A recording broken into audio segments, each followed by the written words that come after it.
Okay, I see one person joined. Do me a favor. Uh, just say hi on the chat thing if you can. I don't seem to have this thing set up correctly. Uh, and if you can't, there's no way you can signal me that you can't. So, yeah, please just hit that if it's there. I'm going to go. Okay, I got a like. I can see the like, but I can't see any chats. Okay, welcome to chat. Oh, there you go. Okay, good. So the chat's showing up. Thank you very much, Samurai 10,000 BC. That's an old samurai. Glad you're still with us. Hey, laid off Pete. Hope your colleagues can't see you and hear you. You're supposed to be working. Take all the time off you want.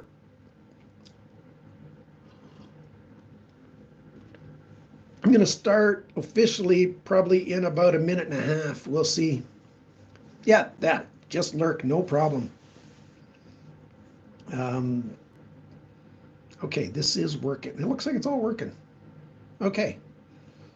I'll wait for a few more people to show up, and then we'll get started. We're going to be talking about annoying things on pocket knives, especially budget pocket knives, things that companies do that's just annoying, that's so easy to not do. Like it's not going to cost them any more money to not do these things, but they often do these things on pocket knives, and that's what we'll be talking about once we get started. I'm still organizing myself on the other side of the camera here because I'll turn the camera around for a lot of this. We've got a tabletop full of knives.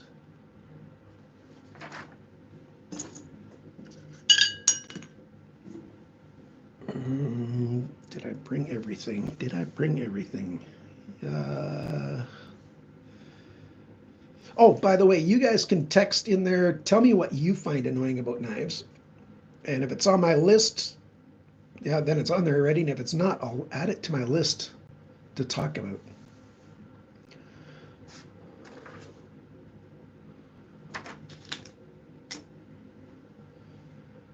Okay. Just going to go off camera to blow my nose. You don't want to see that.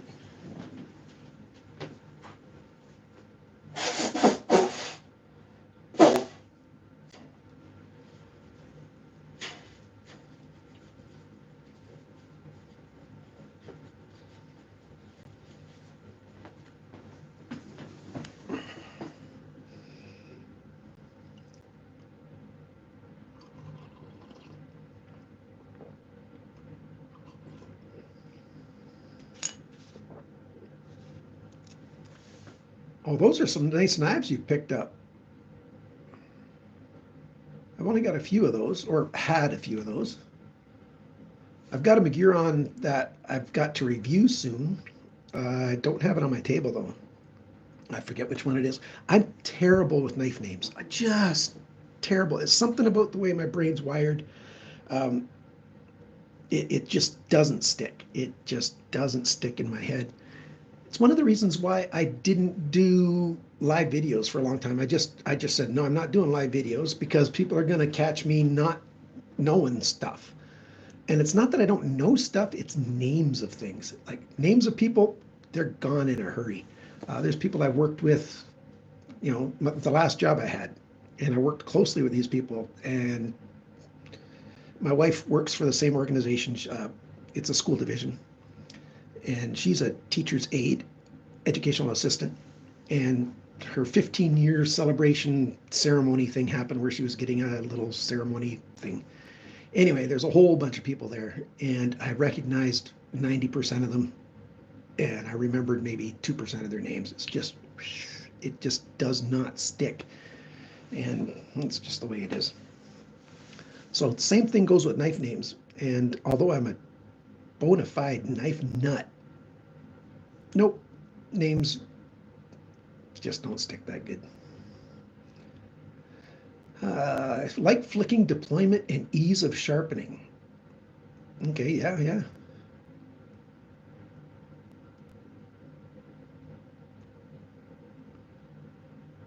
Okay, yeah, you have to adjust the Omega springs. I'm glad I did a video on that a long time ago, a lot of years ago, on how to do those kind of adjustments. Good to hear that you got it fixed. Okay, so I'm looking at my watch. It's like 3 after 10. There's 11 of you here. That's enough. Let's get started. So some common things I don't like about production knives. Predominantly, these things happen on budget pocket knives, but they happen on even more expensive pocket knives, but mostly on production pocket knives. These small shops that we have, especially in the United States, where they do their own knives in-house. They've got a company, a business of maybe there's 3, 4, maybe one guy making all the knives. And those companies tend not to do these things, although sometimes you still see it. The bigger the company gets, especially in the budget realm, these things happen that I'm going to be annoyed with. Hi, Kevin. Thanks for joining us. Hopefully you can hear me well enough. I'm using my cell phone. My cell phone is about 4 years old, well, 4.5 years old. I haven't been able to attach a mic to it. I'll have to buy an expensive microphone system, a wireless microphone system, if I want to use that on there. So yeah, and I can't use my normal camera with a computer, especially here in my studio, because I don't have room for a computer. Blah-de-blah, long list. So hopefully you guys can hear me okay. Now, I'm not going to go through this list in any particular order, but one annoying thing, and I had somebody comment on this just on a recent video, my last video, and they're asking me, about this sharpener's choil. They heard me say sharpness choil. It's a sharpener's choil, so the sharpener likes this choil because it makes it easier to do a good job of sharpening the knife, leaving it nice and clean looking. So let me turn my camera around. We're going to look at a few knives, and we'll see if I can set this up right. Can I zoom in? No. Oh, yeah, I can. Whoa, that's too much. Way too much. Come on, Jake. Well, come on. Boy, this thing's sensitive. Yep, nope. Sorry about all the jerky motion there, guys. Come on, get back. Come on, I zoomed in, not out. I mean out, not in. I'm just going to leave it right there. Yeah, I'm just going to leave it right there. Okay, what's a sharpener's choil? This guy's done it really, really well. So this sharpener's choil, this is a 311 by Sanrenmu. And the sharpener's choil, oh yeah, I'm going to have to do something like this, aren't I? It's just not as good a camera as using my regular camera.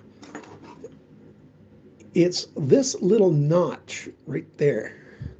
So that little notch goes between the ricasso. This is the flat area of the knife where it's the full thickness of the blade all the way from the spine of the blade to the belly of the blade, but not sharp. That's generally called the ricasso. And then we've got our main bevel, our main grind. That's all of this, all the way past my thumb to the tip. And this transition zone here we call the plunge. At least a lot of people call it the plunge. A lot of knife part names are actually way more fluid than people think. So there's a lot of names for the same thing sometimes. So that plunge happens, and the sharpener's choil removes steel up from the edge and up from the ricasso and leaves a little notch right there, or a choil. And the reason you need that is so that when you go to sharpen this knife, especially on guided sharpening systems, but also on, if you do hand sharpening, whetstone sharpening, this area right here, it's really difficult to do a good job of it if you don't have this sharpener's choil. So let's take a look at a real traditional knife. I just covered it over here. This is the French Vendetta made by Le Sabot. Yeah, that's the company, Le Sabot. And this is how knives have been made for a very long time. Hopefully I can get the light. There we go. And basically, there's the ricasso. We got a step plunge.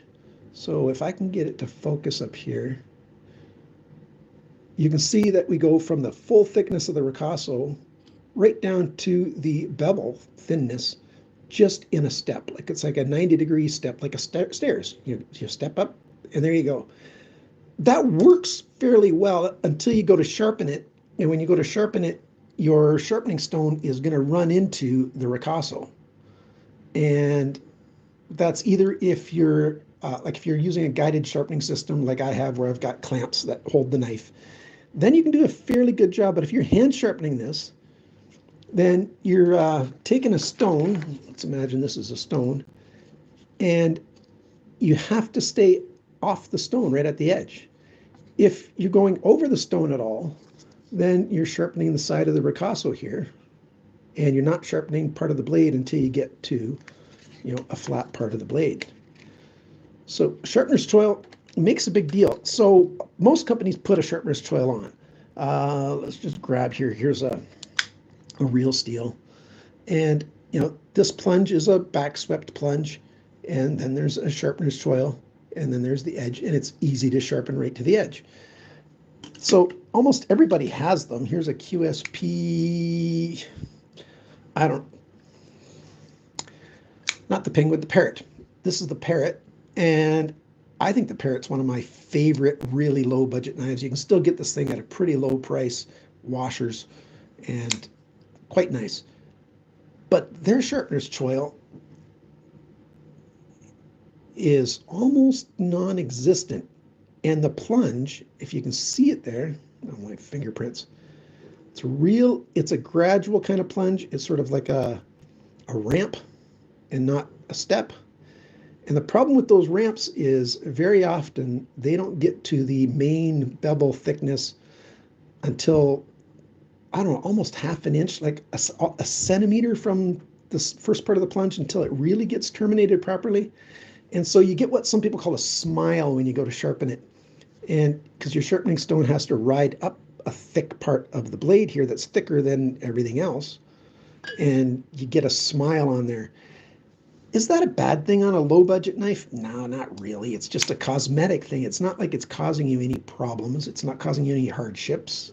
It's just cosmetic. But it's so easy to not do that. Now that's not the right kind of knife to show it on. Nope, that one doesn't show it right. This is the, I think this is the Mini Dundee by Best Tech Man. Nope. Yeah, Best Tech Man. And Ostap Hell Design. So I still have to review this guy. It does the same thing. This plunge, you can just see the way it shines on there is so gradual that you're not really, if you can see it on the light, it's really ending right where my fingernail is. But the sharpener's choil itself is ending much earlier. This is just not as clear as I'd like. Too bad it just doesn't focus well, because it's doing that omni-focus thing, and I just can't get it to work the way I want it to. But you can see the lines from the light, ending on a straight line right there, way down the blade. So when this thing gets sharpened, it's going to create a smile.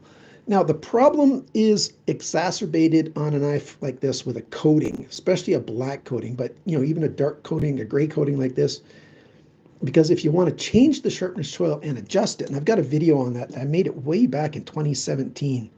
I think I've got a knife here that I've done that on. I thought I did. I can show off the smile on this one though. I've sharpened this guy, this Rosecraft, and if I can get the light just right, there you go. Because we got a black coating, and then it has to climb up there, and it gets thicker, and the blade actually is bigger this way, just for a tiny little bit, just for a millimeter or two right there where my thumbnail is. It's annoying because it doesn't need to happen. See, a lot of these knives that I have here have, forward choils, and they're not going to have that problem. But something like this, it totally resolves that issue by putting in, this one's maybe too big of a sharpener's choil. It could be smaller, but hey, the designer designs what they want, and that's okay. This doesn't have a wave. It's sort of got a plunge on a straight line. It's like a slide. But you can clearly see this darker line right there from the shadows. So the plunge ends right where my fingernail is. And so you still have this section here. So when I go to sharpen it, no matter how I sharpen it, hey, Mind of Milton, nice to see you.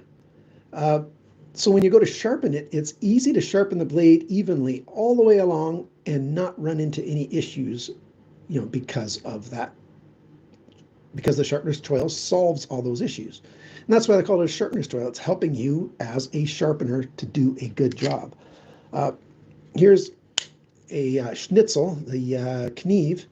Can I get the light just right?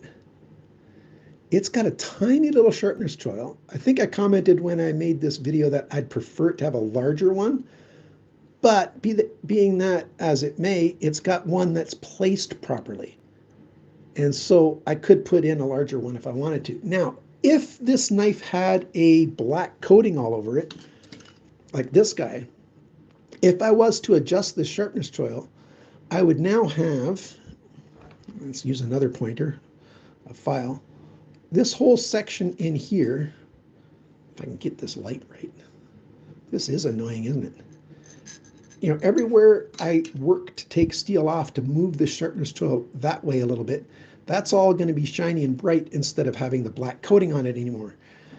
That's probably the main reason, well, maybe not the main reason, it's one of the big reasons why I generally dislike coated blades, although that's not really on this list, especially when they're cheaply coated like this Rosecraft is.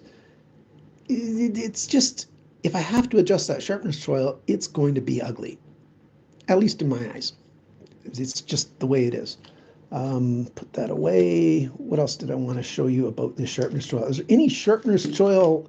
Do you guys, what do you think of the sharpness toil? Is it irritating to you when it's not there or when it's not placed right? Is this smile just a thing that I'm annoyed with, but most people aren't? Like, what do you think? Yeah, I'd like to know if I'm just being anal or if it's a real issue.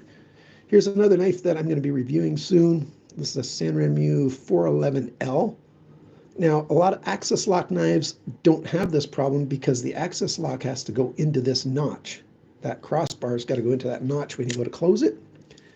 And so they very often have a big, but it's effectively a big sharpness toil, and it usually comes out and it's not a problem, you know, for this issue. So yeah, there you go. Axis lock knives tend not to have that problem. Let's see, here's another one. No, it isn't. Yeah, it's a button lock. Yeah, we got the same thing here. This one's QSP, and QSP tends to do this. And QSP is one of my favorite knife brands, and this is one of the main things I wish they'd change. They often do very tiny sharpness toils. Do I have another crossbar locking knife here? I don't have a lot here. I'm not that into crossbar locks, to be honest with you. I like them. I'm just not all that into them. So that's that. That's it never annoyed me until reviewers pointed it out. Sorry about that, Kevin. Yeah. Some things you don't see until you see them, and then once you see them everywhere. And it's just the nature of how life goes, eh? Next thing I want to talk about is, no, not this one. This one doesn't have that problem. Very few of my knives have the problem that I want to talk about next. And I'm just going to talk about it briefly, and that's big badging. A lot of companies, actually it's less these days than it used to be, and most companies are getting better at it. Like in the last 5 years, I've seen a fairly dramatic change, smaller and smaller badging on their knives. So this SRM, yeah, it's on the main bevel, but we got a full flat grind. There's not an awful lot of room because we've got this back-swept plunge to bring the cutting edge closer to the handle. So there's not a lot of room up here on the flat ricasso. We've got thumb studs in the way to do that. So they put it on the main bevel, and let me see if I can get the light just right. Don't know if you guys can see that clearly or not. The badging here, the knife name, the steel and stuff, it's not done super dark, and that's a serial number right there, which I like about San Remo. You get a serial number, you get a numbered knife every time. Oh, not all their knives, I should say. A lot of their knives. But it's just light. It's not super dark, it's not bold. But yeah, ZT has been really bad about that. I've never owned a genuine ZT. I've never been that far out of the budget market. But there's a lot of other brands, and it seems to be that American brands used to be the worst offenders of this. I don't know if they still are, That's even American brands that have knives made overseas, but certainly American brands that do a lot of their American knives. I don't know. Is it a thing about um, Americans tend to be very proud people. Nothing wrong with that. I'm not saying that's a bad thing. And I think that might be why their badging is often a whole lot bigger. What do you think? You think that might be the sort of root cause of why that is? I like companies putting their name on their knife. I just like it to be a little more subtle. We don't have to have everything it's totally in your face. Uh, Something like this. Kubi's been improving. I don't like it there, and I mentioned that when I did this video, but it's not terribly big. But you've already got your branding right here because they commonly put their KB there. So why do you have to have your branding in these two places? Just use this, is my opinion. But designer names, I like that on there. But I like it when most of the stuff is put right there on the ricasso or up here if there's room. Nice and small. Not everybody needs to see it from across the room. Let's see, yeah, here's a two-son knife. They've done the same thing. Theirs used to be a whole lot bigger, but they tend to go smaller these days. So yeah, badging. It's easy to make it smaller and still be proud of your knife. Something else that goes along with badging, sort of a sub thing, I really, really don't like it when companies fail to put the steel type on the blade. Does that annoy any of you guys? What's worse than that is when they don't put their steel type on their website, on any other marketing material. So that's really, really common on really low budget knives. I reviewed this little thing from Canadian Tire. It's a Canadian company. It's right there in the name. So you can only find these knives in Canada at Canadian Tire stores.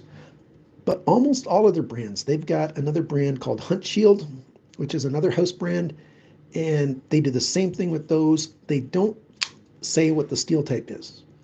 So just got their X logo there for Maximum, but they've got their name Maximum there, huge, bold, because they're really proud that it's their brand.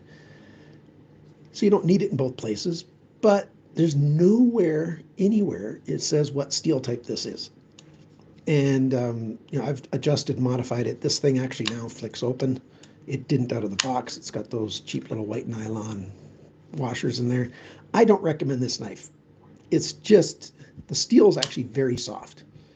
It's probably a 3CR, which is just way below my expectations for a knife. That was 3CR would be okay when I was a boy, because then, knives were real expensive. They still can be, but even their low-cost knife was still not a budget knife. There just weren't really super low-cost knives out, except for when I was a boy, there might have been. Back then, made in Japan still meant junk. Certainly when I was in single digits in age. Now made in Japan means quite good most of the time, like sometimes excellent, excellent. But back then, yeah, it was made in Japan. And of course now it's made in China stuff. And this is made in China. It just tends to be junk. Like, tell us what steel you're using. For those of us who are informed about steel types, you're doing us a big favor. And those people that don't know about steel types and don't care, you're not annoying them. So just tell us what your knife is made of. Show me your favorite knife in your collection. I can't. Mostly because I don't have a favorite. It changes. I tend to say my favorite is the one that I'm carrying today. I know that sounds like a cop-out. Sounds like I'm just being lame, trying to avoid the question. But yeah, that's really where I am at. I just like knives in general, and just about any knife I like an awful lot. So I can't really say what my favorite is because I don't know. I honestly don't know. If I'd have to pick, it would be a sentimental reason. Like, it'd be probably one of the knives that my dad carried. Yeah, and it would be that. So it's just a junky little knife. It's a no name. It's one of these knives that is a lot like the annoyances I'm talking about. It doesn't have a sharpener's choil. It doesn't have a steel type on it. Doesn't even have a brand name on the knife. It's just it's a lot like a Buck 100 tiny version. Uh, so kind of like a 2-inch blade, just a little tiny little drop in your pocket knife. I do have a Buck 100 right here. I should close these before I try to hurt myself. Well, I'm not going to try to hurt myself. So it'll look a lot like this, but a super tiny version, and it's a slip joint, not a lockback. I carry a Para 3. Para 3 is a nice knife. I really like Spyderco's blade design. And their handles are usually very ergonomic as well. It's just, yeah, they know what they're doing. The third thing that we're going to cover, the third thing that annoys me very commonly in production knives, especially in low-cost production knives, is when you've got basically an ambidextrous knife, crossbar lock, all the super modern locks that are basically ambidextrous. Even a button lock is basically ambidextrous. But when they don't put a offside pocket clip option, I grew up left-handed. I'm the youngest of 5. I've got 4 older brothers, 1 older sister, and my parents were immigrants into Canada. They weren't all that well off economically, so I got hand-me-downs for everything. Like for sports, baseball gloves. Yeah, my brothers had baseball gloves. I got to use theirs, so I had to learn how to be right-handed. The baseball bats weren't quite that same problem. Bada bing, that's almost a joke. Nope. So there's that. So yeah, I learned how to be right-handed, and especially pocket knives back then. If they did have pocket clips, well, they didn't really back when I was young. Most pocket knives were, something like this. No pocket clip at all. You just drop it in your pocket, so it's ambidextrous. Of course, they had other problems back then, namely super strong back springs, and you broke your nails all the time trying to get your knife open if it was, especially if it was a slip joint. Okay, now I distracted myself. What was I going to say? Left side pocket clips. So like here's a slip joint knife that I looked at before. We've got thumb studs. It's got a back spring system on it, so thumb studs on both sides. So it's great that Sanram U came up, hit my camera stand here, sorry about that, knocking it around. They came up with this ambi pocket clip system that, you just sort of squeeze and wiggle, and then you can put it in the other side. And now you've got a left hand. It's easy to do. And it doesn't look too bad when you do something like this and put a filler plate on the other side. So if this was a black wash, knife, then you put a black wash plate in there or whatever. Would it look better if it was totally clean? Yeah, but we're not all right-handed.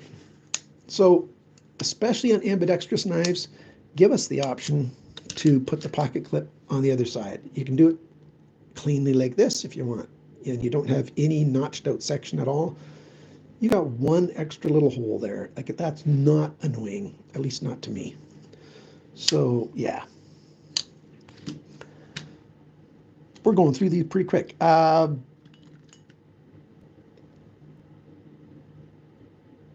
Okay, good. Yeah, those they're still only in orange, I think, aren't they? Because I know they've had second runs out. I saw somebody did a video about that orange-handled Ozark Trail Benchmade sort of inspired knife. Well, very much Benchmade inspired. Steel type. The steel. He wasn't happy with it. What's it? Outdoors 55. Check out Outdoors 50. No, that wasn't him. No, it wasn't Outdoors 55, I don't think. Maybe it was. Now I don't remember. Oh, I was going to ask another question. You guys can leave that in the comments if you want to. Other than knife stuff, what kind of stuff do you like to watch? you can put in channel names if you want to. A channel that I watch an awful lot is Cutting Edge Engineering. It's a guy named Curtis out of Australia. He's a machinist, not tool and die, but he's a machinist. He repairs heavy equipment parts, largely cylinders, hydraulic cylinders, but all kinds of heavy equipment stuff. Yeah, dye those scales black. Orange is a color most people either love or hate. It's not really a sort of a neutral kind of color at all. So it's funny that they did that knife just in orange. So I talked about the sharpener's tool, the big badging, left pocket clip. What's the one thing I mentioned so often that I've not talked about? Yeah, T6 screws. Why do we still use T6 screws on knives? I have stripped out almost no screws on knives other than T6 ones. Except for back in the day when knives used to have a lot of tiny little Phillips screws. I don't know if any of you guys remember those days. Boy, oh boy. And if they used any thread locker, those were just terrible. Now here's some, I really like this knife, especially for the price. Why, oh why does it have T6 screws? Well, it has something to do with the factory that Schnitzel had make this knife. And Schnitzel doesn't want me to announce the name of the company that they had make this, but it's one of the knife brands that's really, really popular and well known. So you didn't hear it from me. It might be the same company that this knife comes from, which also has T6 screws. Now they tend to do high quality T6 screws. Well, let's find a T6 driver here. So they fit in there snug, and let's see if I can get this. I'm reaching around my tripod and everything here. See that tiny bit of wiggle that's in there? So that screwdriver fits in there nice and snug. It fits in fairly deep into the screw head, into the screwdriver and the head of the screw. So they tend not to strip out, and they tend not to be thread lockered really hard.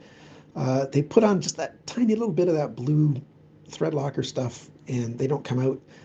So I can live with that, but most companies don't do that. They put in screws that are too low quality and they just strip out. Now, if you've got that problem, try this product. If you've not heard me go on and on about this, this is hard to find in Canada. It's quite hard to find in Canada. Vibratite's an American company, and it's an anti-cam out fluid, and so they show different screw heads there.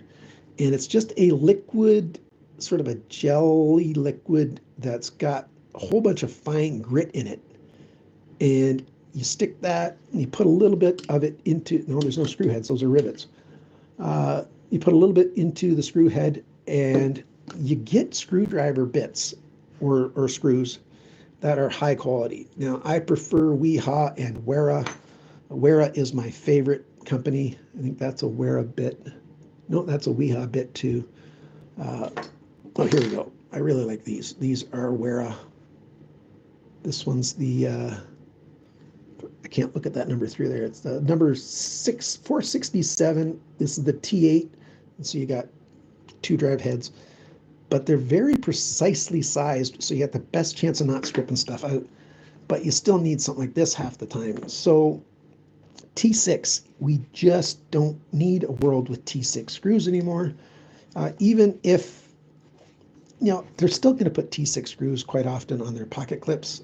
The problem is, if you use those flush pocket clip screws, they tend to be very shallow. You can't get a screw head in there that far. But usually they don't use any Loctite or anything, no thread lockers, so it's usually not a problem. And most people aren't moving their pocket clip back and forth. But often, you've got your body pin, your post right there that's using to hold the knife together on the pocket clip screw. That's not uncommon at all. And then you got a T6 head on it. No, thank you. I don't like that at all. So knife companies, I doubt any of you are listening. Quit using T6 screws. T8s aren't that big. They're not that ugly, and you can make them look good. Like Tucson, This is a big knife. Like, this is a big knife, but you know, T8 screws, and they're flush top. Really, really like that. And a lot of other companies are doing T8s as well. Like, here's this is a Kubi. They've got a T8. You know, they're not annoying being that size, because here's a little T6 on this knife. And this is actually going to transition to the last thing that I want to talk about. But these are button screws, and they're T6, and these stick out just a little bit, but when they're recessed in, you create a little round pocket for lint and junk to stick in there. You can also use valve grind compound. Yes, yes. You can buy that at, I don't know in the States where you can buy it in the US. Here in Canada, you go to some store like Fastenal. Fastenal stores are fairly ubiquitous across the country. Fastenal.ca if you want to do it online. Or if you can find any supply store for machine shops, you can find valve grind compound online. Yep, that's not that hard to find. So yeah, if you can't find something like this drive grip stuff, you can do that. That works. Good idea. Thanks for that suggestion, Kevin. 12 past midnight. Olaf, was it sunny today? Was it nice and warm? We've got like minus, actually today we're getting above freezing. So hey, woohoo. The last thing that I was going to talk about, and what, we've been about 30 minutes in. I don't know how long I'm going to make this video, but the last thing I dislike, and this is one thing I really have zero tolerance for, but there's a fine distinction there, and that's clones. Schloss, nice to see you all the way from France. I do have a French-made knife here, right there. So I did talk about this earlier. I should have closed it up now. So this video will be available for replay on the channel. You'll look under live, and yeah, you can see that. If you're in the States, knivesfromfrance.com. I might still have a coupon code for that.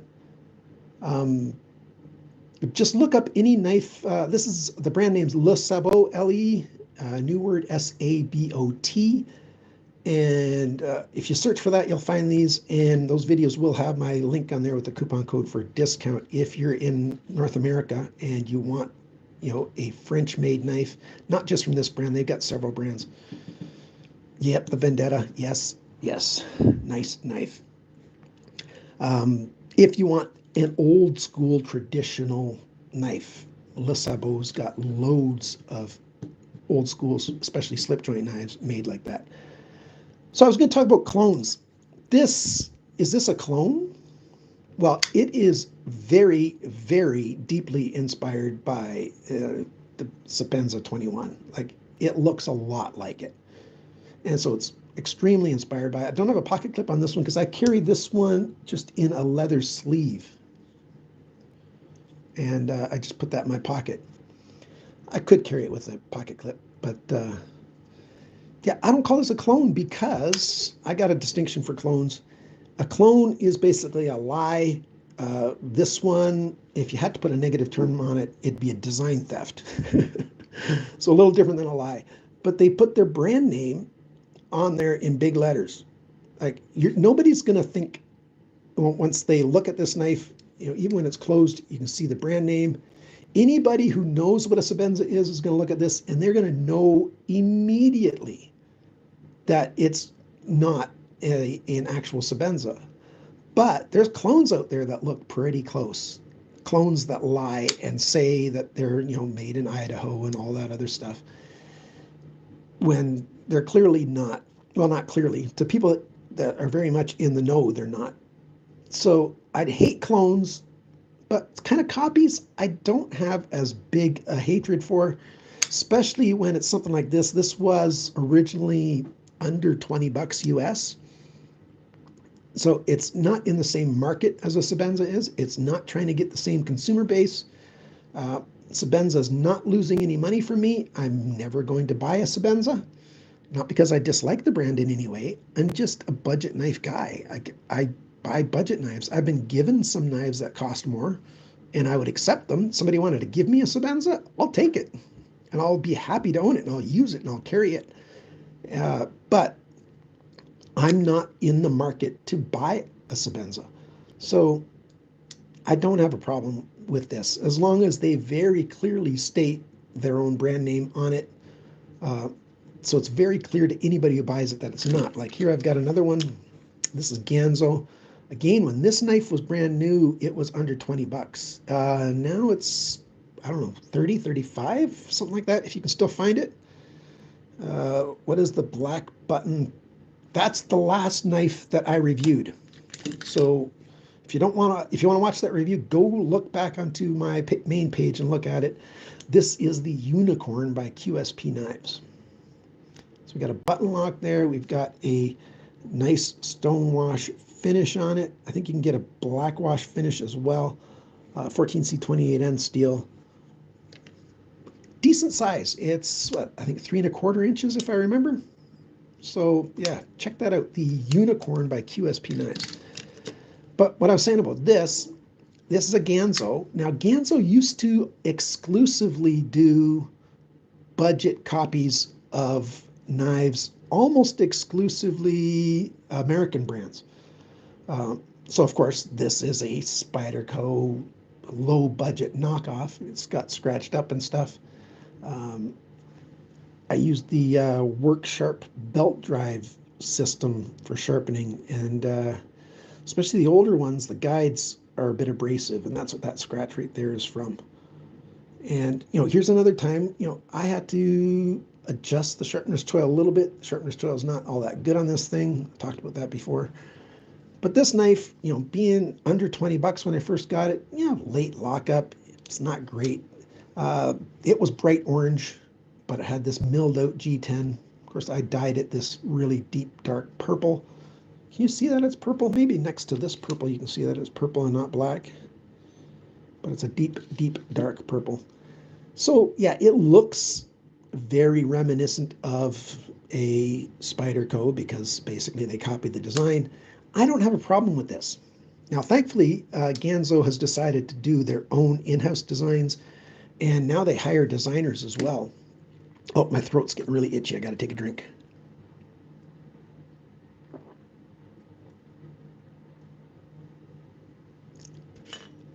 So, yeah, I don't have a problem with this, but clones, I will never intentionally buy a clone. And if I can ask anything of you guys, I would ask you to do the same. Because if you buy a clone that is a knife that's lying to you, telling you that it's no, Firebird is just, it means Ganzo. All Ganzos used to only say Ganzo, and then Ganzo added in their Firebird name.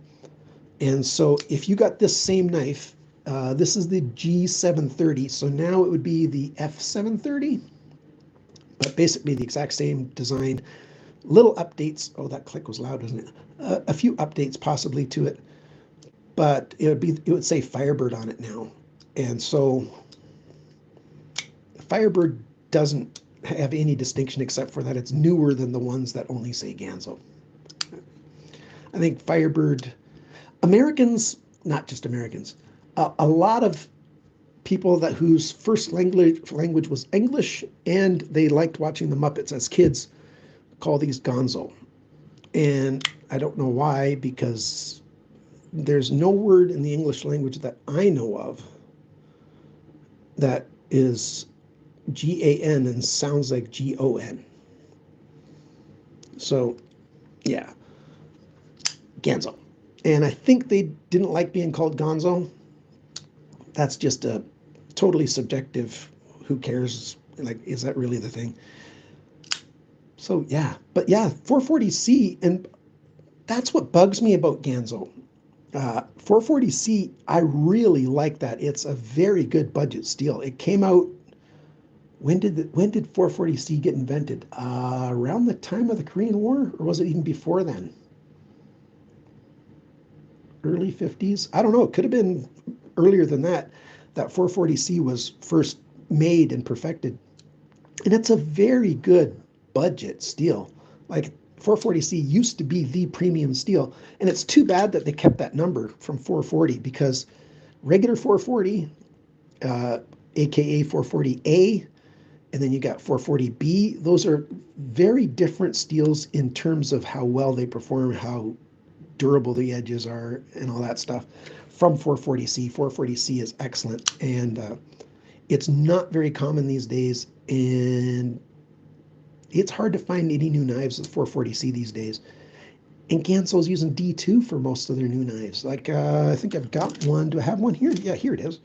I reviewed this knife a little while back, and there you go. They got their Firebird logo on there, which to me looks more like a dove. Who cares? Doesn't matter what it looks like. But D2, nice fine badging on it, and I talked about badging before. But it's D2 steel. I don't like to carry D2 steel in my pockets. I grew up in southwestern Ontario here in Canada. It's one of the more humid parts of Canada. Thankfully, it's not near an ocean, but D2 in a sweaty pocket in the middle of summer, you're just asking for it to rust on you. And so I don't like D2 in my pocket. So I wish Ganso would do their new models and give you the choice. I'm looking past my camera here now. There it is. Do their new models in a stainless steel. There's a lot of good low-cost stainless steels out there because they do everything else so very, very well for the price. Like, I mean, this is just hard to beat. They even put a spacer on the offside on a wire clip. You know, that's way more milling and stuff than, you know, putting a spacer, like a flat just piece of steel like that. But they go to the effort of doing that. Spyderco doesn't even do that. I mean, if they do, I don't know about it. I don't follow the more expensive brands. So, yeah, I just like 440C an awful lot. D2, if it's done correctly, in my opinion, holds an edge longer. You can cut longer with it, but that's the only real advantage. And it's not that much longer. It's just a little bit longer. So yeah, those are the things that I was going to go over in this video. Common things I don't like. Let's turn this back around. You see my ugly mug again. Things I commonly don't like about budget knives. And is there anything I missed? What didn't you like about it, or don't you like about some budget knives or any pocket knives? I'm going to stick to pocket knives. I might do a fixed blade video sometime. What is it that you really don't like about pocket knife manufacturing that they could easily fix if they just paid more attention to it? Okay, so I'm going to read these comments here. Well, I have around 100% humidity here sometimes. Yeah, I can expect that. You're, you know, next to the ocean probably, or not too far from it, and jungle and all that other stuff. And if you wipe your D2 after work with an oily cloth, you don't have a problem. Yeah, you just have to be actively doing that maintenance. And I don't know if you call that maintenance of taking your carrier knife after you use it. I guess it could go underneath the category of maintenance. But definitely, and if you don't use a leather sheath itself will absorb the humidity and hold on to it, and that's not that great for a knife. When I grew up, I was born in the 60s. When I grew up, yeah, you'd probably have a leather sheath for a knife. You know, Kydex wasn't a thing. You know, plastic wasn't good. Plastic still got all kinds of issues. But yeah, so it was hard to carry a knife unless you just dropped it all the way down into your pocket. So commonly you'd have a small little D2 slip joint pocket knife or some other carbon steel. So access to the liner lock, that's a good one. Access to the lining. Oh, thank you, Zakira. I'm not going to try to say your last name. Hopefully I got your first name correct. Yeah. Folding knives. I just love folding knives. So access to the liner lock. Let's see if I'm going to turn the camera back around. Let's see if I got some to talk about. Ooh, banging my chair around. See, like this one is not terrible. We don't have a cutaway down here, and I like to have a cutaway around here to get at it, but this thing's got a little bit of, I guess you can call it jimping, these bumps along here. so your thumb gets some traction, and so you can get at that. So even if you're left-handed, I usually turn the knife around and use my thumb anyways if I'm left-handed to close a liner lock. Some guys I know use their index finger and they let it fall, and you only do that if you know you've got a section here that's not sharp that's going to fall on your finger. But you need to have that access, because if you don't, let's see if I've got one here. Well, here's an example of a big cutaway. So you got a lot of access here to get at it. So it's easy to do. It's just a design choice. Oh,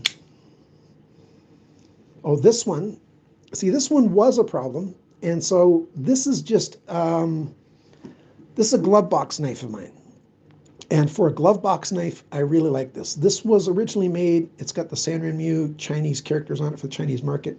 What is this? The 9018, so 9018, 12C27, not so much. This thing had so many issues, I'm surprised I didn't bring it up before. I had to really fix this sharpener's choil, so I put in a big one, actually maybe too big. The thumb studs were too slippery. They're too small, so I added this Sugru, S-U-G-R-U,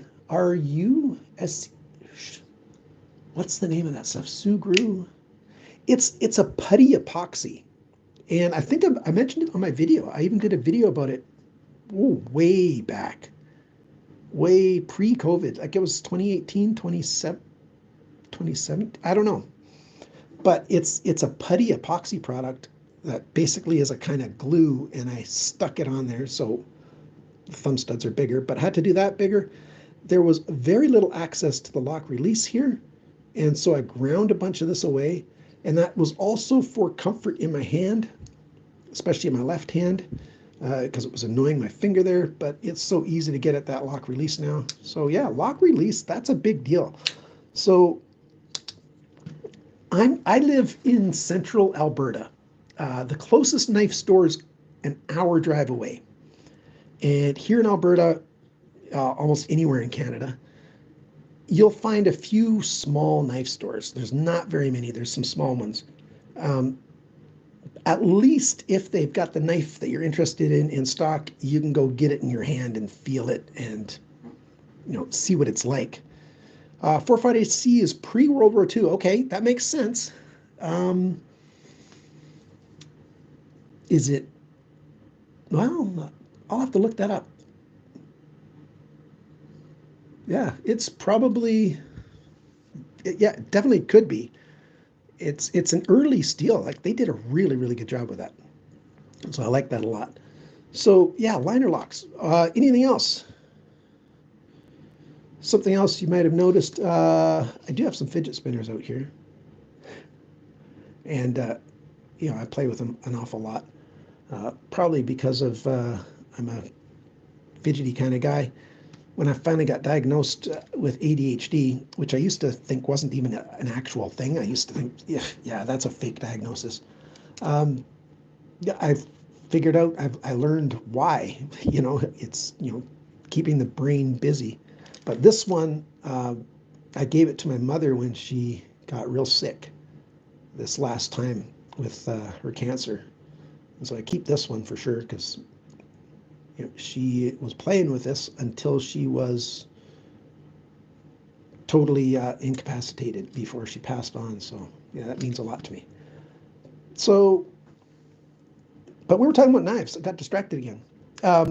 Anything else about pocket knives that you wish companies would pay more attention to and just do it the right way, guys? Like this is not new technology, like especially liner lock knives and frame lock knives. And I don't have any frame locks here, do I? I've got 0 frame locks on the table. No, I don't. I do so. There's one right there. I even showed it to everybody.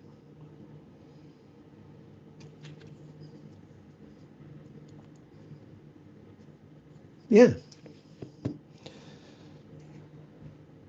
think you mentioned the too small sharpening choil. Yes, that was one. That was the first thing that I brought up, was the sharpener's choil issue. That's probably the one that bugs me the most. It just, in my mind, there's no excuse for it. Like, it's not that hard to make it proper. Oh, this is another access lock knife, and it's got a forward choil, so it doesn't have that problem. But it's so easy to avoid that issue that it bugs me that not everybody avoids that. What is your favorite out of all your knives? William, thanks for the question. I had the same question earlier when I first started. I don't have a favorite. I honestly don't have a favorite knife. It's the one that I'm carrying. I really like the one that I'm carrying. If it was push to shove and there was a gun to my head, it would probably be a knife that my father gave me when I was a boy. And it's just a cheap little, sort of like this. It's sort of like, a buck 110 in styling. So wood, brass, and then a blade, except for a slip joint. And, it's just a tiny knife. And that would be probably the last one I would give up. Yeah. The Shoes' Hand 313. Okay, yeah, I don't know that one. I'll have to look that up after the video's over and take a look at that. Yeah. Do any of you guys have a budget knife as your favorite knife? Or what is your favorite knives? The rest of you guys too.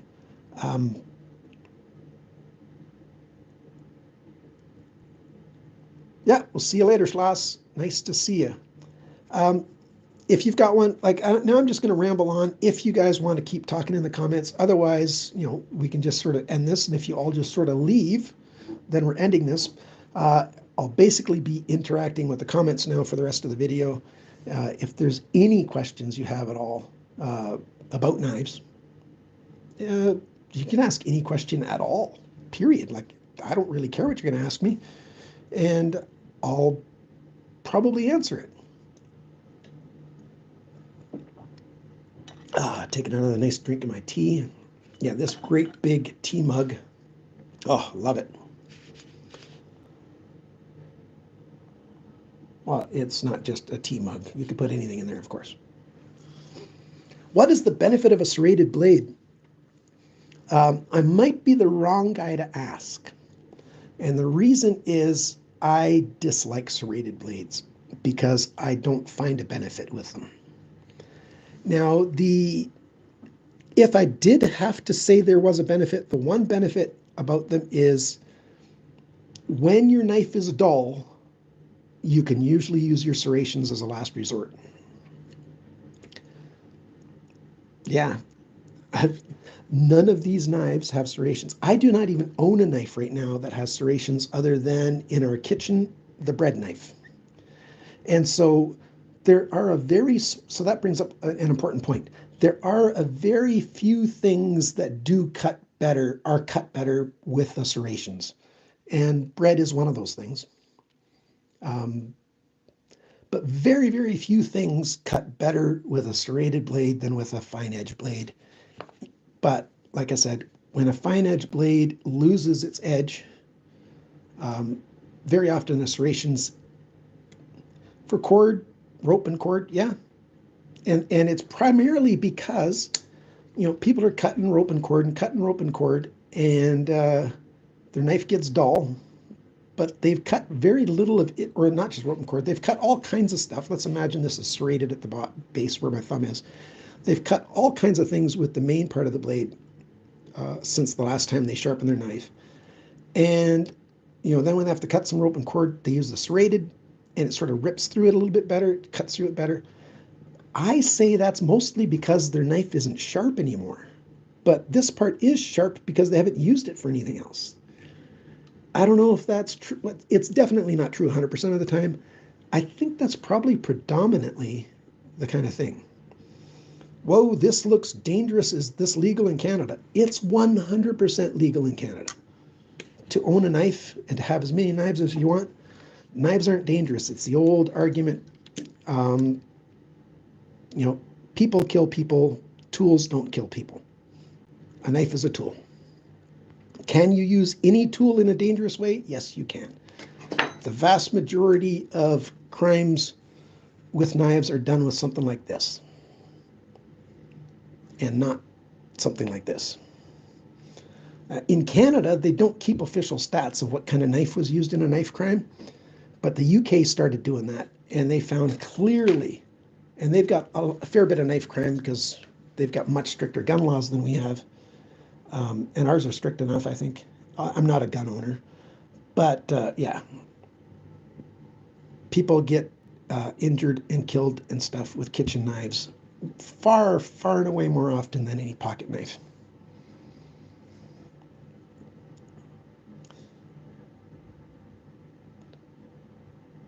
Don't let them take your rights like they took your guns. Yeah.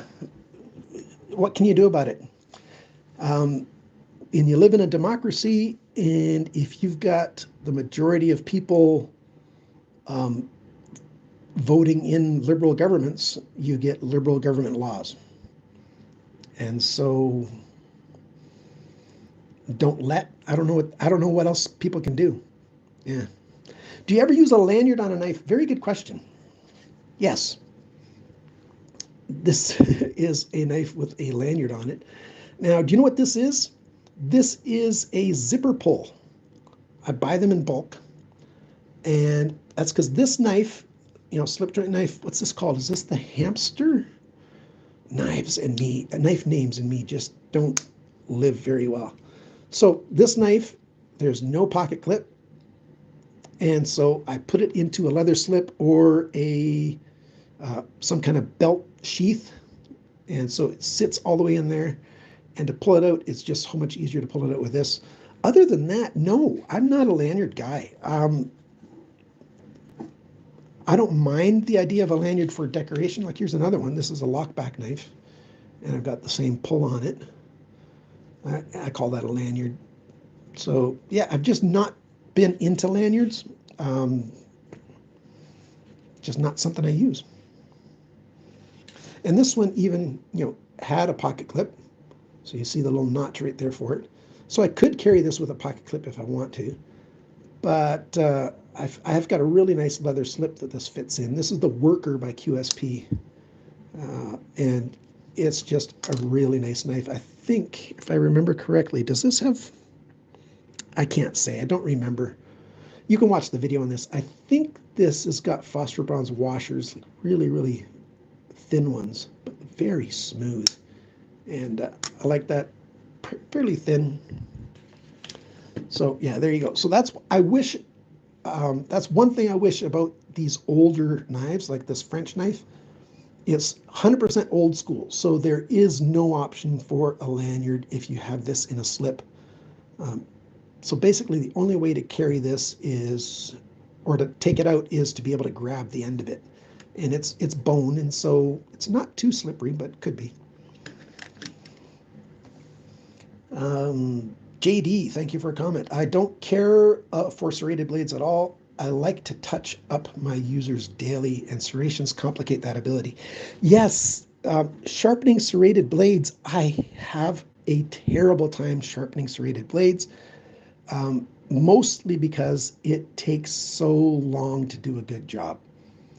To do a little touch up, like if you can imagine this is a serrated blade, serrations are almost always done on one side.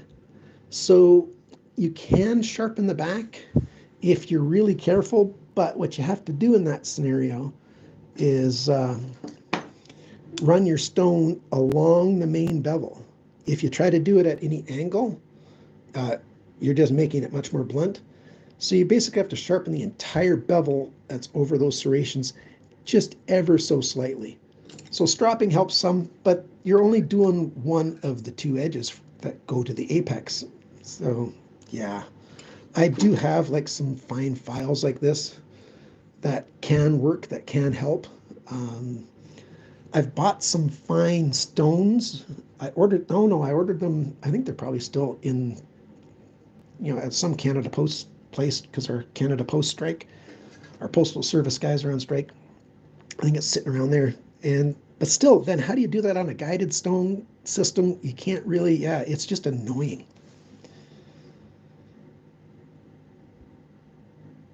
Yeah, creating serrations is less annoying to me than sharpening serrations. Now, I used to do professional sharpening. I had to stop this year because the pension plan, the disability pension plan I'm on, doesn't allow me to earn any money on the side. And I did have a sharpening business, and serrations just, yeah, just annoying. It's difficult. It's not that hard to get the serrations sharp, but it's hard to get them sharp and looking good. I should rephrase that. It is hard to get them sharp, but it's even harder to get them sharp and looking good. It's just annoying. So for customers that were really picky, I told them, yeah, sorry, I'm not going to sharpen your serrations, because I knew that they would be upset about it. And, then I'd have to spend a lot more time than it's worth. So I just told them, no, no thanks. I got round diamond rods for my fixed blade system, and even that didn't make it easier. Yeah, I hear you. I could get very sharp, rough-looking serrations. I did see, where is this? There's one guy, an American. He's got a channel. He looks like he's probably Japanese, his ethnicity. He's an American guy, Burrfection. I think his channel's name's Burrfection, Burrfectation. If you look that up with 2 R's, you'll probably find him. He found a way that works fairly well for him to sharpen. Thank you. Burrfection, to sharpen serrations, at least to touch them up a little bit. And he's got a video that he put out probably 2-3 months ago about that. So check out Burrfection, sharpening serrations, and maybe that'll give you some ideas on how to do that a little bit better. I'm probably going to follow his method for my bread knife when it gets duller, because I don't really care about the looks. It involves, I think, sandpaper, and you're rubbing on the main bevel, but you're not trying to sharpen the main bevel, but your sandpaper. I got some paper right here. I'll just fold it over. It's something like this, that kind of action. And so it is going to mar up the side of your bevel a little bit. But if you don't care about the looks, that might be the way to do it, like some really fine, wet, dry sandpaper. Yeah, you're welcome, JD. Glad that we brought that up. That's why I like this last bit here where I'm just trying to answer questions. So yeah, do keep posting comments and stuff if you want to keep hearing more ideas. A lot of this kind of stuff I put in my review videos while I'm talking and doing my review. And then, of course, it ends up on the editing floor because my video is so stinking long. Like a review video of mine, I usually have about 40-45 minutes worth of content that I recorded. It might take off a minute for all the ums and ahs that I often edit out. And the rest is commentary that I've deleted because it's sort of off topic. It is still knife related, but it's kind of not really about the review of that knife. And I try to keep my reviews about that knife. So, yeah. So, any questions about anything you guys see on the table? Now, my knife collection is actually very small. This is probably maybe not quite half of what I have. So I kind of get a bit, I don't want to say the word jealous because that's not true, but I wish I could keep all the knives that I have, but I have to sell the vast majority of what I have so that I can buy more knives to review. I do get some stuff given to me to review, but I got to sell most of it. So most of what you see here, the next time I do a knife sale, they'll be up. You just keep watching the channel, and I'll post it on the channel. If you've been a Patreon supporter of mine, I'll post it there. And if you are a Patreon supporter, I'm trying to fix it so to take off the payment stuff altogether, because most of you guys remember that were paying me and helping me out. I was getting about $100 a month from you guys, which actually really helped. That's American dollars. But because I can't earn money, with my pension, I had to stop that. So I'm trying to transfer all of you guys from a paid tier to the free tier, but I can post there as well when I'm doing knife sales. So it won't be until next year. I'm not doing anything in December. I'm still getting over a cold. I don't know if you can hear it in my voice. Okay, so have you tried carbide files? No, I've not tried carbide files. I've had a little bit of experience with carbide because my father was a machinist, and then he was specifically a tool and die machinist, and he would put carbide on a lot of the stuff that he made, because he'd make stuff for us, mostly for Timken Bearing Company, little contact things. I'm going off topic, aren't I? But anyways, I know about carbide and using it, but I haven't used it for sharpening, because mostly you see, I don't have any of those little super cheap carbide sharpeners down here, do I? I've shown them sometimes, but you know the kind that's got a V, two pieces of carbide, and you pull the knife through. Oh, I really, really dislike those things because they're steel eaters. They just eat up so much steel so fast. Can you get a reasonable edge? Yeah, but they eat up so much steel, so I've never tried carbide for anything else for sharpening. Let me catch up on here. I have the opposite problem. I have hundreds of knives that I can't bring myself to sell. Okay, do you have the wee banter? Is that this guy? See, names and stuff just are nuts. This guy's in my permanent collection. It's one of the ones I probably won't sell until I got financially desperate. I do like this. This knife doesn't have any of those issues that I commonly hate about a lot of budget knives. And is the banter in 3 sizes now? I know they got a fixed blade banter, at least I think they do. Baby banter, yeah, not mini banter, baby banter, yeah. And I like this. I carry this an awful lot, largely because I'm a firm believer in this concept, and I've mentioned it in some of my videos. When you have a knife, let's pull out a longer edged one. 90% of the time when I'm cutting with a knife, I'm cutting with the first 1.5 inches or the last 1.5 inches of the blade. So I only need 1.5 inches blade to do 90% of the stuff I'm cutting. That's me in the scenario that I live. I'm not a hunter. I'm not a big-time outdoorsman. EDC carry, I call it urban EDC. I rarely need something bigger than this. And so I carry something little like this an awful lot.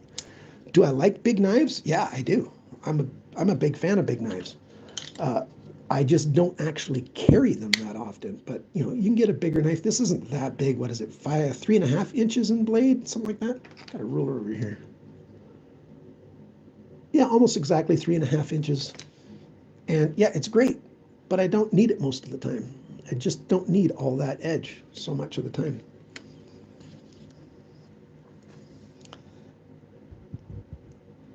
Yeah, the fixed blade's new for the Banter series. I don't have one. I don't know if I'm going to get one.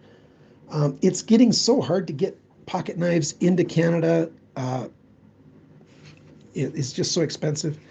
But most of the knives that I review are available in Canada. Like at Blades Canada, that's probably the biggest knife store in Canada. They're out in Vancouver. But there's a lot of stuff that's the lower cost stuff that they don't carry. Like I'm going to be reviewing or did I just put the video, the last video I put out, second last video I put out, last video. Now what knife was that? This is, I think, the second last one. I don't even know if I've got the last one out here. Or is it the one I'm preparing to do? Maybe it's on my preparation table. Now I've forgotten the name. Oh, my brain and names. Anyways, you know, they don't have all of the ones. And I really like Maguiron knives, and those just are impossible to find in Canada. Now I've forgotten exactly what I was talking about. Anyways, yeah. So I'm distracted. I'm showing off my ADHD brain now. I think that philosophy is what went into the design of the Baby Banter. Can I scroll back? Oh, hello, Logan. Nice to see you there. I almost missed you. I'm scrolling back now. Yeah.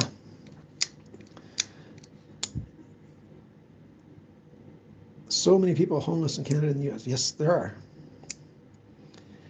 Petrified fish. Yes, yes, petrified fish. That's the one that it was. Blades Canada does have a lot of petrified fish, but there's a lot of them that they don't have as well. And the one I just reviewed, PFP08, what was the name? Starts with an M. Mikado. Mikado? I think it was a C, Mikado. I think it's the Mikado. Boy, my brain. Yeah, unfortunately, that one's not in Canada.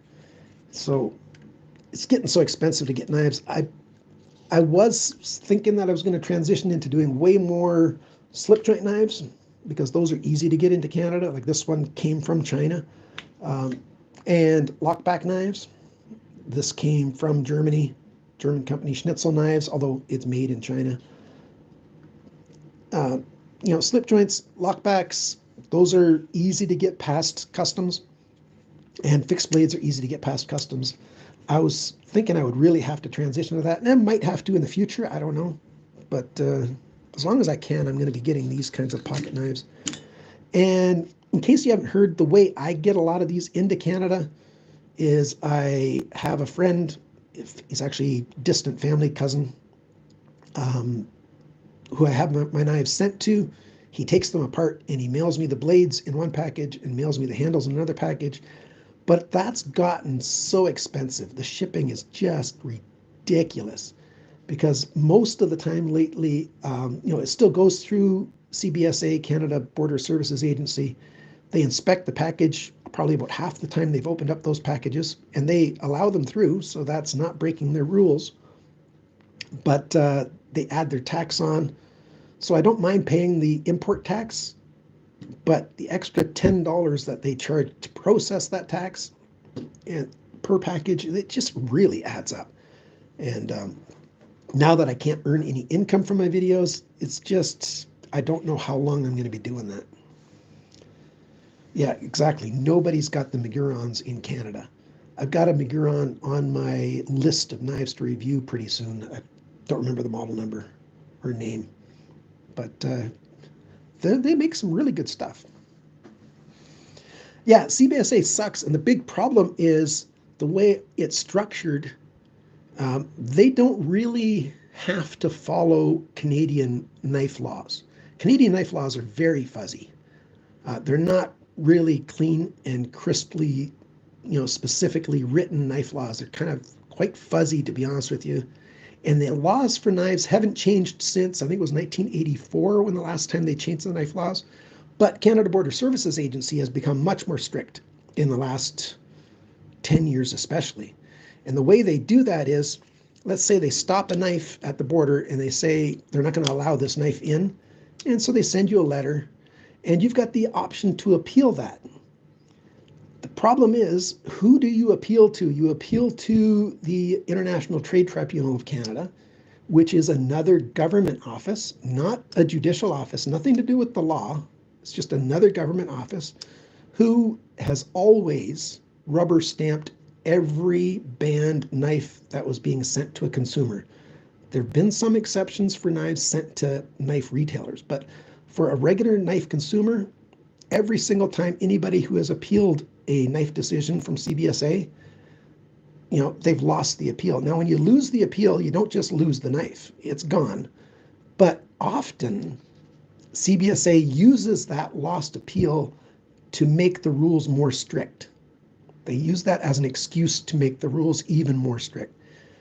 And so the rules have gotten very strict lately. And it's just nonsense because our actual knife laws are not as strict as our border people tell us they are.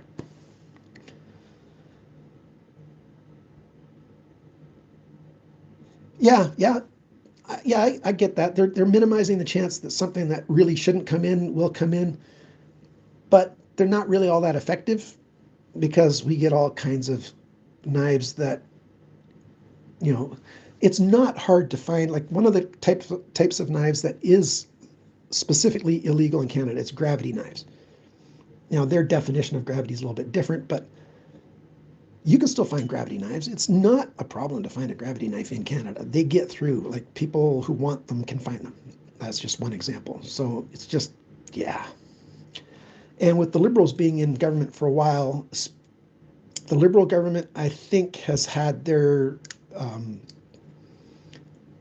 influence onto CBSA on what they're supposed to not allow. And since they get to make rules that are outside of the law, in my opinion, and I'm not a lawyer, not by a long shot, but yeah, they get to make up their own rules, and then they get away with it because you can't appeal to the law. You get to appeal to another government organization.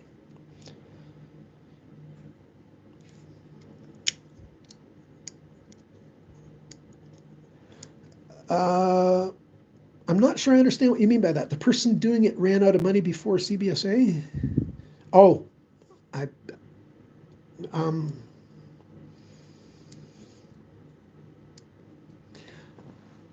don't know. I don't know. Maybe all us Canadian knife collectors should sue CBSA for stealing our legal knives.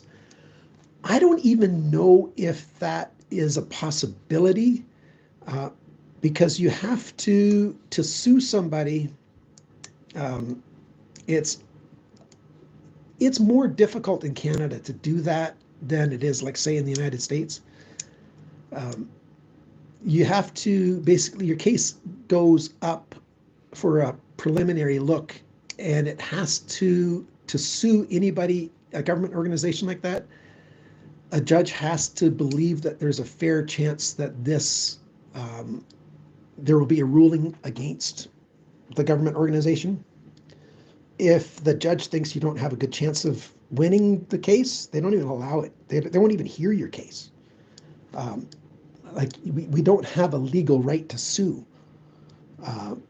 We have a legal right to try to sue, basically. Canada's not the land of the free and the brave.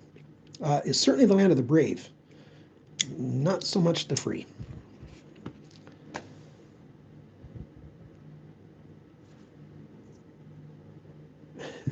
That's just my take on it.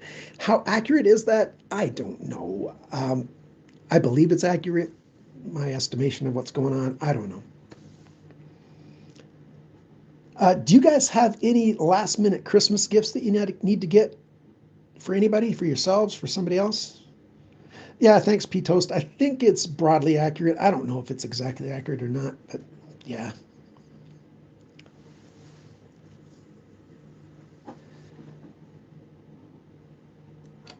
Is there any other topics some of you guys want to talk about? Any other subject matter you want to cover? We've gone for over an hour. And let me check my watch here. Putting it in front of the camera so I can see it. It's 11:20, yeah. So, yeah, don't have to do anything for lunch yet. Bandit is still sleeping. Here, I'm going to take this off and let you guys see my little dog. I'm taking it off my stand here. There he is.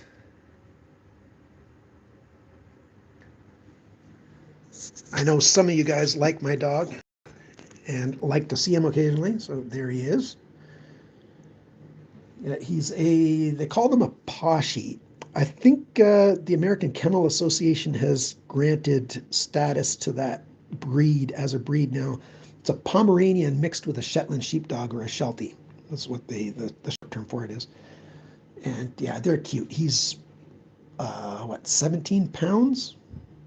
16 pounds, something like that, and he's a pretty typical size. There was a little bit of a heads up. Now, I tried to do a better thing, but I didn't. I mentioned it at the start. I mentioned it in text at the start of the previous video. Now, I did mention on the video before then that my videos, I get the most people watching my videos on Monday morning and Friday morning at around 9 to 10 a.m. Mountain Time. And so I do like to spend time with my family, my wife, and go visiting my kids on weekends. So I probably won't do any stuff on Saturday or Sunday live streams. And so I'll probably stick to either Monday morning around 9 or 10 a.m. or Friday morning around 9 or 10 a.m. just to have the largest odds of having people watch the live stream. So yeah, that's Mountain Time. What's that? UTC -7 for all my international viewers, if you want to know what time it is. Yeah, I didn't do a good job of putting up a notification. I was trying to this morning to put it up. There's a feature on, like, I don't know how to do these live streams that well yet, like the technical stuff behind it. There's supposed to be a way for me to do it, and it would post it however long time ahead of time saying that it's an upcoming stream. And I tried that and I just couldn't get that to work. And so I'm going to have to keep working on that. Yeah. The true star of the show. I hope not. I hope it was me. Maybe the knives or something. Other than my wife, he's the best thing that we've got in the house, that's for sure. Yeah, I love that dog. He's a really good dog.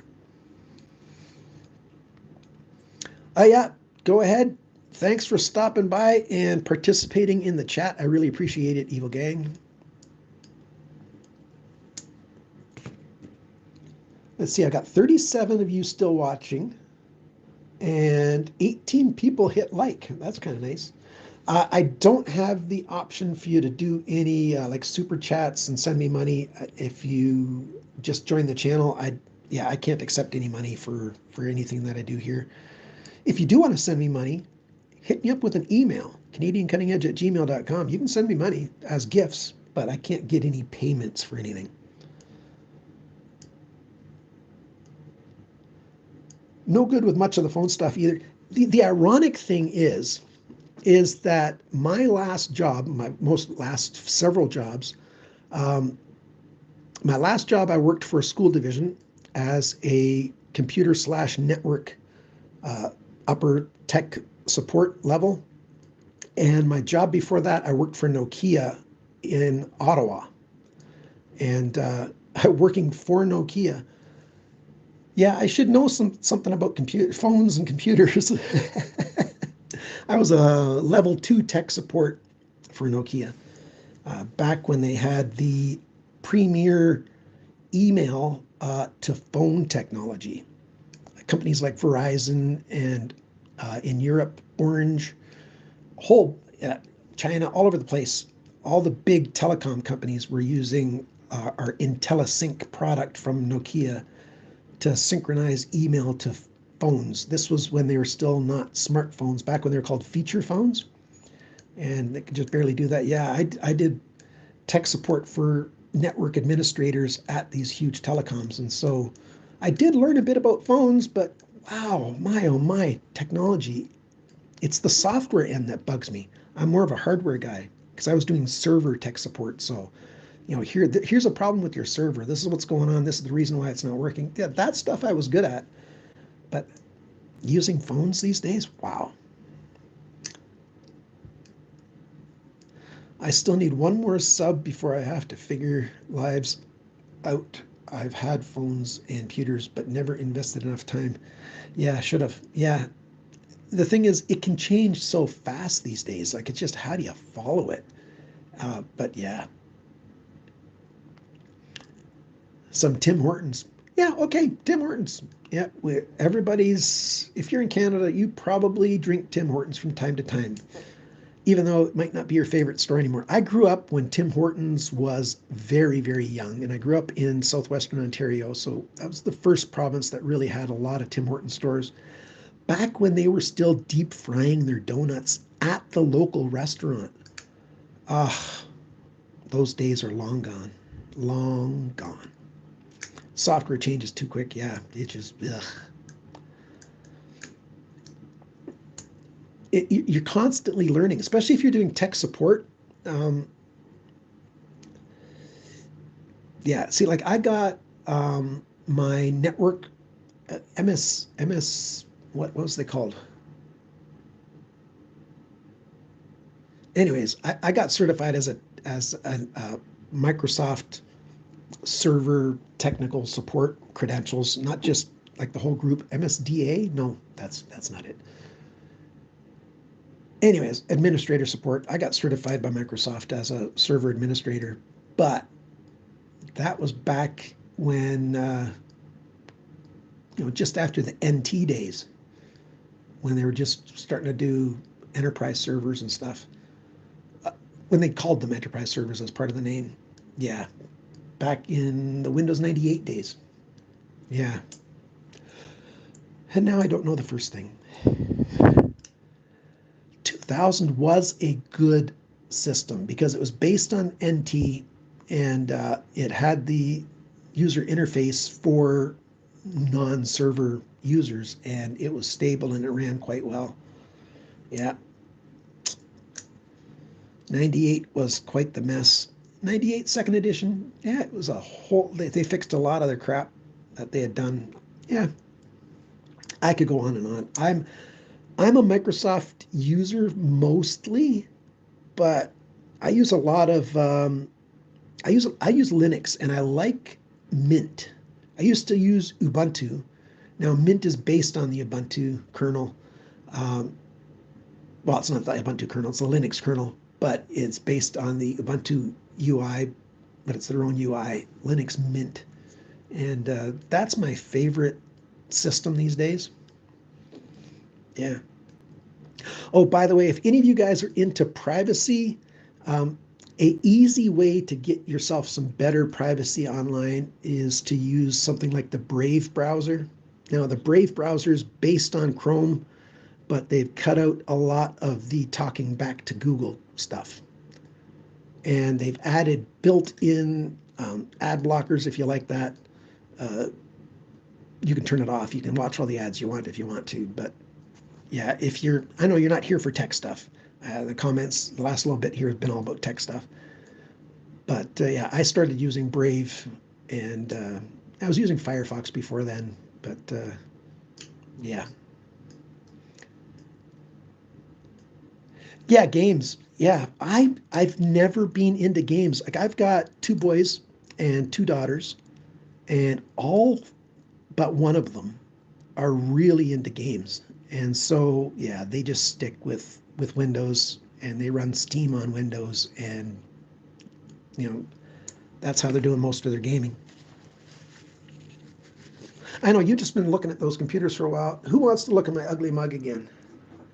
There you go. I'll back up a little bit. Hopefully I'm not too far away from the mic. Get my goat in the line. Yeah, still got a space there. My wife doesn't like this space. If I brush it with a brush, it sort of brings it all together. And my granddaughter likes taking them apart and then putting beads in them. Yeah, any other questions about knives, comments? What other topic? Here we go. On my next stream, I'm not necessarily going to follow what you suggest, but on my next stream, what should I talk about? Now, I've got some ideas. I'm not going to tell you what they are. But hey, if you come up with some better ideas, or maybe the same idea, that'll be an endorsement for me to, to do that. What other subjects do you want to see me talk about on a live stream? Probably next Friday. So if you're here now, I'll probably do this again next Friday. Probably again around 10 a.m. Mountain Time, UTC -7, I think it is. But Mountain Time is the same in Canada and the United States. So have you got any CCEU ideas that you've tossed around? I was going to do, well, the very first thing that I covered in this video about the sharpener's choils, I did a how to make a sharpener's choil or how to fix a sharpener's choil video way back in 2017. It's not a great video in terms of the technical quality, and I could explain things better. That might be the next one that I'm going to do, but there's so many things I could do that I should do. I've got a list. It's upstairs on my computer of about 5 different things that I want to cover on CCEU. I should do more of those, especially since knives are hard to get into Canada. I could CCEU videos. I don't have to buy products to do those. So I really should do more of those. We'll see. We'll see. Thanks, Logan. Have a good one. Okay, yeah. I'll check my email once we're done here. actually, I'll go upstairs and I'll probably have a little lie down, and then I'll take a minute for a walk, and then I'll check my computer. Have you got any, okay, I already saw that one. Tip up versus tip down. I don't think I would do a video about that, but I could. I don't have very strong opinions about that, so I don't know. We'll see. I generally, just to give you a little heads up now, I have almost no knives. You know, I've got this guy where I'd have the option to do tip up, tip down. And there's things I really like about Spyderco's tip down. Predominantly, you know, they don't have deep carry clips. I know this isn't a Spyderco, but it's a Spyderco, super inspired by Spyderco. But what they do is their tip down pocket clip, the knife sits deeper in the pocket than their tip up because they've got their other stuff going on. So yeah, maybe I'll do a video about that. Like go deeper into that. Of course, that's just a super surface kind of thing.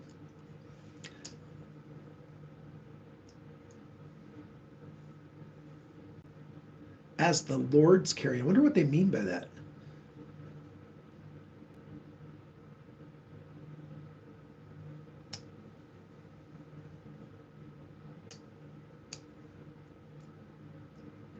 Yeah, it could be. I don't know why. Well, for a long time, you know, like these old classic knives, these old slip joints, and of course, where is it? Here we go. The Buck 110. This is what pocket knives were like when I was a boy. There weren't lanyard holes and sort of lanyard holes. Mumble. And there weren't pocket clips. Those things did not exist. It just wasn't a thing. And now we've got both of those things. And when pocket clips first came out, they were predominantly tip down. That's just the way they made them. And so I've had a number of knives over the years when pocket clips became a thing, and it was a game changer. Having pocket clip on your knife was so much more convenient because if you like to carry multiple things in that pocket, it kept things more organized, kept things separate from each other. And if you had multiple things in your pocket, you didn't have to hunt for your knife. You knew right where it was because it's clipped to the side. So almost all of them did it tip down. And then somebody decided tip up, and they made their knives that way. And so, yeah. Oh, now I'm drawing a blank. Like for Spyderco, what's the owner's last name? Welcome to my brain. Anyhow, I really liked for a long time the idea of having tip up, tip down, right and left. Like, I mean, give people the option. It's not that ugly to have some holes in your handle. It just isn't that ugly, in my opinion. Might be to some other people. But it gave everybody 4 options. And our Sal Glasser, yes. And of course, I've forgotten his son's first name. Sal's not doing an awful lot there anymore. I think officially he's doing nothing. I don't know. Maybe I don't follow them enough. But yeah, Sal was such a savvy knife designer. And then his business acumen is just, he just knew what he was doing. He's a very good businessman and a good knife designer. And so the knife community without Sal Glasser would look very different than it does.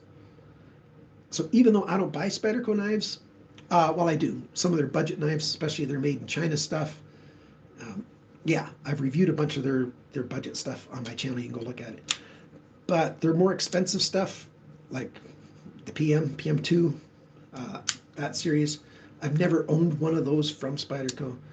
But those guys have, Glasser has changed the industry for the better by a huge margin. And so, yeah, can't thank guys like that enough. It's just a good thing. So pocket clip, yeah, maybe I'll do a video about that. It's just so hard to find tip down knives these days. What do you think? 10% of knives have the option for tip down? This Canadian Tire knife that I reviewed a while back, it's got the option. It's got a tip up spot right there. And of course, tip down, but only on the right side. And then of course, the tip up position, you got a lot of the knife handles sticking out of your pocket still. There you go.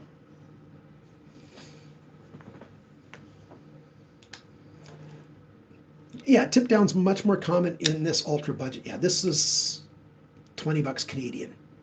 And then you can get it on sale quite often. It's almost like the ultra budget market is, I don't know if there's such a thing as generations in knife design, knife style generations. But if there is, the ultra budget guys are always a generation or two back in the game. You know, like this thing's still got the white nylon washers. They used to be in expensive knives for a little while, but yeah. White nylon washers, you're not going to find them except in a really ultra budget knife that's new, a new production.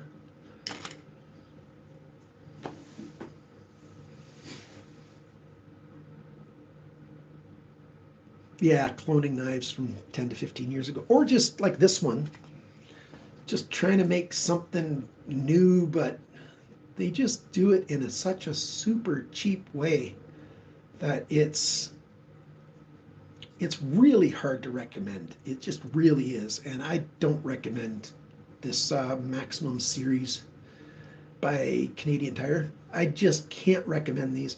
I do have one of their new fixed blades. Yeah, that's much easier to recommend because the main problems with these is, you know, cheap screws that fall apart, you know, locks that don't quite work right, pivots that aren't nice and smooth. You don't get any of those issues on fixed blades because you're generally not taking them apart at all, especially if it's got a molded plastic handle that's non-removable, like their fixed blade stuff is.